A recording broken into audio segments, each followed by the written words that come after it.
Now to the death of XXXTENTACIon. The Waffle House hero James Shaw Jr. posted a photo of meeting the rapper recently saying, "You jumped over a guardrail and asked, 'Can I take a picture with you?' I said, 'Shouldn't it be the other way around?' Of course you can. You said, 'No, you're the hero.' The news hurts to hear, bro. Praying for your family." Yeah, so the 20-year-old rapper was shot in South Florida in his car as he was leaving a motorcycle dealership. It does seem like it was a targeted shooting as two men approached XXX's car with masks and hoodies. It's possibly a robbery. Now, eyewitnesses says he wasn't moving after the shooting. He was pronounced dead at the hospital an hour later. Yeah, his death has created a lot of strong reaction on both sides because while he was an inspiration to some, including Kanye West, who tweeted yesterday, he had a very disturbing past. Yeah, so he was awaiting trial for domestic violence against his pregnant girlfriend. He had been accused of witness tampering in that upcoming trial.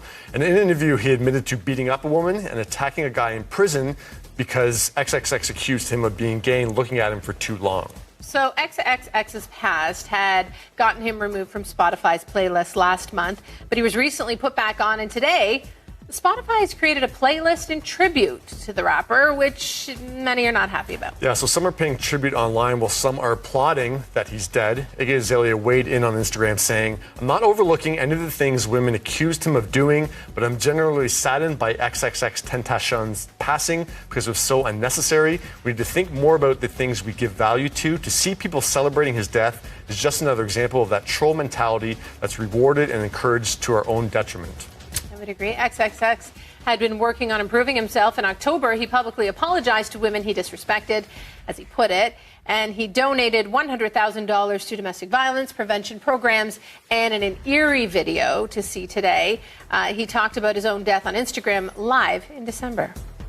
All right, let's say worst thing comes to worst, I die a tragic death or and I'm not able to see out my dreams. I at least want to know that the kids perceived my message and were able to make something of themselves and able to take my message and use it and turn it into something positive and to at least have a good life. I at least, if I'm gonna die or ever be a sacrifice, I want to make sure that my life made at least 5 million kids happy, or they found some sort of answers or resolve in my life, regardless of the negative around my name, regardless of the bad things people say to me. I don't give a because I know my goal in the end, and I know what I want for everyone, and I know what my message is.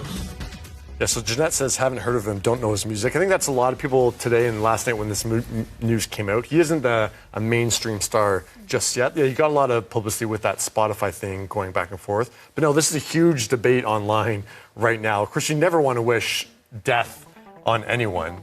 But yeah, there is an element. I found it a little troubling, some of the things that people were posting, making him a hero when he has such a troubled past. I know he's dealt with depression and anxiety, and people really look to him as a source of inspiration for that. But yeah, when you start to talk about hero, because he has admitted to this stuff, obviously he was awaiting trial for domestic violence, and it's a shame that justice isn't going to be served for him or the woman. But the reality is, in other interviews, he has talked about beating up a woman and beating up a man that he assumed was gay as well. So just talking about it doesn't make it better.